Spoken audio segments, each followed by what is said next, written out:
The Holy Gospel according to St. John, the 11th chapter. Glory to you, O Lord. When Mary came where Jesus was and saw him, she knelt at his feet and said to him, "Lord, if you had been here, my brother would not have died." When Jesus saw her weeping, and the Jews who came with her also weeping, he was greatly disturbed in spirit and deeply moved. He said, "Where have you laid him?" They said to him, "Lord, come and see." Jesus began to weep. So the Jews said, "See how he loved him?" But some of them said, "Could not he who opened the eyes of the blind man have kept this man from dying?" And Jesus, again greatly disturbed, came to the tomb. It was a cave, and a stone was lying against it. Jesus said, "Take away the stone." Martha, the sister of the dead man, said to him, "Lord, already there is a stench, because he has been dead 4 days." Jesus said to her, "Did I not tell you that if you believed, you would see the glory of God?" So they took away the stone, and Jesus looked upward and said, "Father, I thank you for having heard me. I knew that you always hear me, but I have said this for the sake of the crowd standing here, so that they may believe that you sent me." When he had said this, he cried out in a loud voice, "Lazarus, come out!" The dead man came out, his hands and feet bound with strips of cloth, and his face wrapped in a cloth. Jesus said to them, "Unbind him and let him go." This is the gospel of the Lord. Praise to you, O Christ. Please be seated.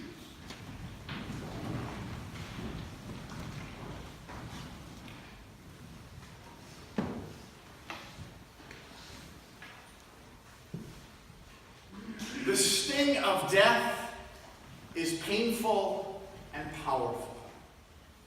Take out the list of names that we're going to remember during our liturgy today, and as you take a look at that list, especially the front page of this pamphlet, you see the names of those who have been called home out of the church here in the last year, or those who were directly related to someone here in the church. And when you look over this list, you see first of all that there were many people who were part of this church family for generations, and they were called to their eternal home.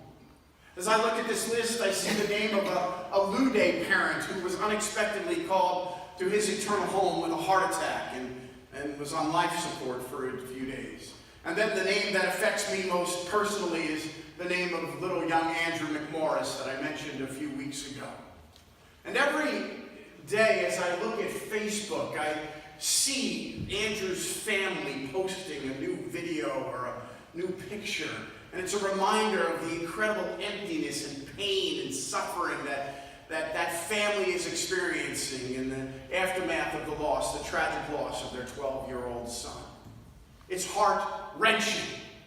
Death is something that affects all of us in one way or another. And it's something that, even though it affects us, we don't want to talk about very much. We don't want to deal with very much. That's why we're often hesitant to do wills and make arrangements for funerals and things like that. But it is that harsh reality that is the result of sin and this broken world. And I deal with this all the time as a pastor. And how do I deal with this? How do I take on the pain and bring comfort to those families? It's this passage that has become for me the foundation of my ministry and my favorite passage in all of Scripture. It's a passage I never tire of hearing.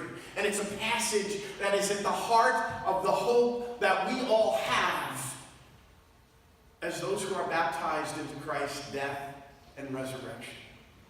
I love the whole chapter of John chapter 11 because, as I hope you've heard me talk about before, it captures all of us in one way or another.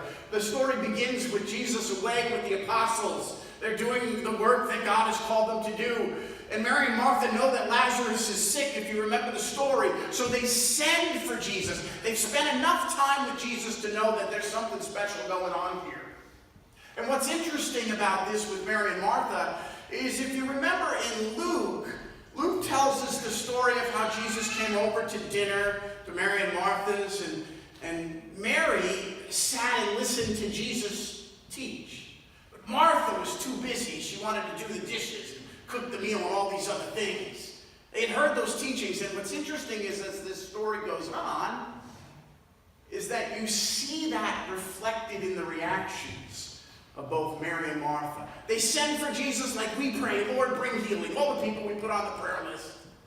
And yet Jesus didn't come. He says to his apostles, there's a bigger plan here. We're going to go, we're going to raise Lazarus from death. The apostles don't get it. That's often like us. We don't always get every aspect of what Jesus says to us. We want to do it. We want to be pleasing. We want to do what is a blessing in the name of God. But sometimes we just don't get it. We don't get it right. And like with those apostles, we are fortunate enough that Jesus doesn't hold it against us. He continues to do what he has to do for our well-being. So finally, Lazarus dies. And first, Martha meets Jesus as he's coming to the tomb. And she's angry. Lord, if you had been here, my brother would not have died. And Jesus goes through this back and forth with her in the question and answer format. Didn't I tell you that if you believed, you would see? And she says, yes, you are the resurrection and the life. But she's not quite convinced.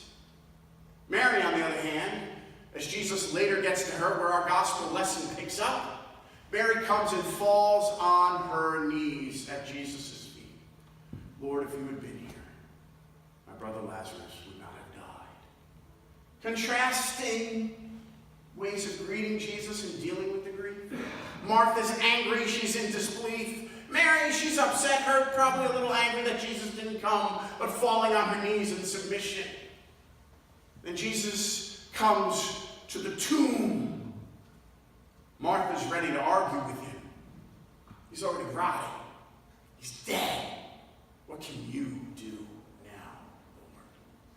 At the same time, there are Jews that are weeping, that feel it, that are mourning, and then there are the skeptics, the critics.